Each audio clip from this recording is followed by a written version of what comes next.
we've showed you on the show before that the people who are defending, who are upset that there's going to be defense cuts, they're not upset that they're going to cut Head Start or Meals on Wheels or Medicare. They're not upset about any of that. They're upset that we might take money out of the pockets of a defense contractor, and that's what. So when someone confronts them on that, they don't have anything to say. They don't have. They go, well, how are we going to be made unsafe? I'm like, but no, I don't, because we're cutting. That's why we're not going to be ready. Ready for what? The last guys who attacked us had to buy a plane ticket to fucking do it. Are you kidding me? What are we defending ourselves from? So here's John McCain and Kelly Ayotte, and they were. This is actually. How are we pronouncing her last name? Kelly Ayotte. That's how Mitch McConnell says it, right? Kelly Ayotte. And so this is actually from. I found this. This is actually from a couple of months ago. They were on with. Soledad O'Brien, right, who does such a great job. They kicked her off CNN. Yeah, and right.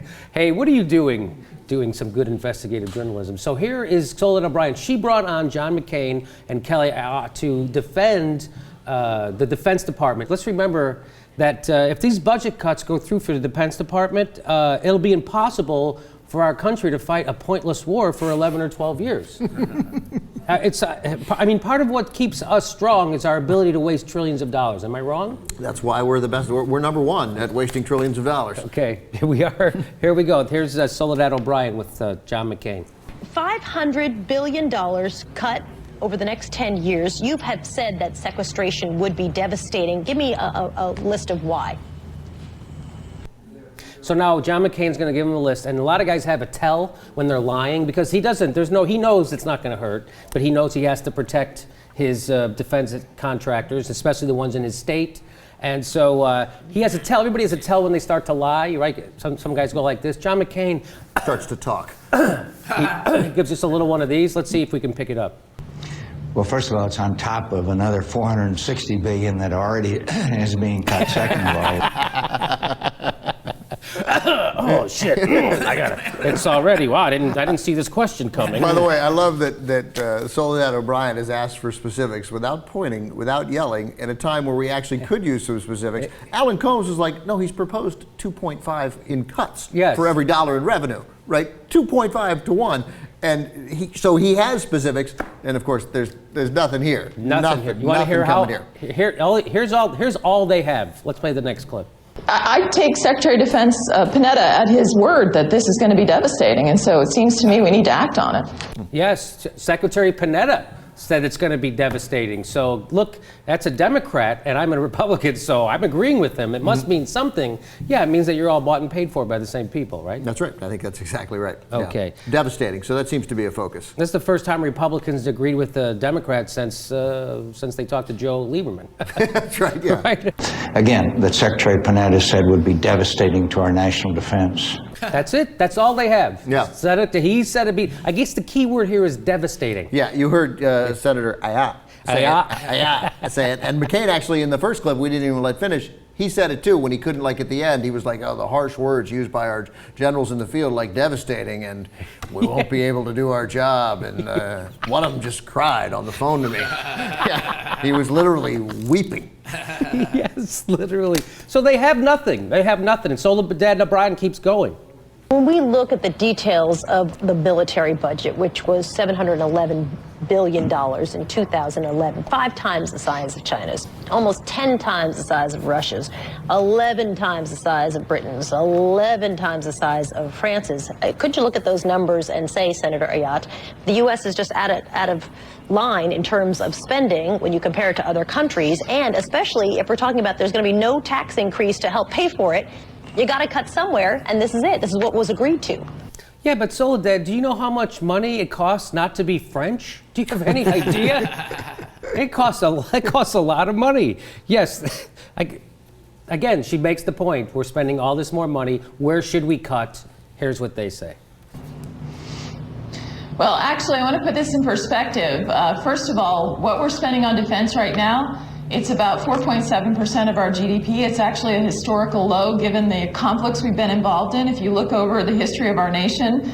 And also, even if we took all the defense spending, including the war spending, we wouldn't even get barely half of the deficits we've been running over the last several years. So defense spending can't address all of our debt. And it's important for you to think about Soledad just in terms of making sure that our country's safe. There still remain very many threats out there. Also hollowing out our force. We have to keep faith with our military, those who have served. And these cuts, based on what our Army chief has said, we'd have to cut the Army an additional 100,000. Our Marine Corps, our Assistant Commandant of the Marine Corps, has said that the Marine Corps would be unable to fully respond to one major contingency. So this is very serious in terms of our national security. Yes, of course, we have to state, of course, the biggest threat to our national security would be the black vote in Florida. I'm guessing. She made a bunch of bad points there. One of the biggest ones is since these defense cuts won't solve all of our deficit problems, we shouldn't do any of them. Again, in that conservative canard, if your solution doesn't fix 100% of the problem, we have to screw it and cut Medicare and Social Security. Totally. There's so many things wrong that I loved what she said. First of all, 4.7% of GDP, which is historically low given the conflicts we've been in. Yeah. I don't even know what that means. Doesn't mean anything. Yeah, I mean, right, because we've spent so much money on the wars, and she's leaving like the wars out of that figure. So she's already off the reservation completely. There's something wrong with everything she's saying. And then she's like, and even if you cut all defense spending, and no one's talking about cutting all defense spending, right? Right? She's like, you wouldn't even get half, and then she corrects herself. She goes, well, barely half, right? Like it would actually be more than half. Yes. Yeah. So we'd have. Right, but then that's it. So, yes, but if we made a significant cut in defense, we would begin the process of reducing the deficit, which you allegedly want. Yes. Well, she goes, the thing that she said first was that we can't... The 4.7%. Oh, yeah, GDP. she said if you look at it where it's not spending a lot, if you look at it through the GDP lens. Right. Well, how about we don't look at it through the GDP lens? How about since we're spending 11 times more than the rest of the world on defense, how about we look at it through the oh my fucking God lens? Yeah. How about that lens? That's a good lens. That'd be a reasonable lens. And then the stuff she said at the end, like where you just, my greatest strength, and I didn't have many when I was a reporter, but I did generally know when people were just making stuff up. And she was. You're not going to cut the Army by 100,000 guys.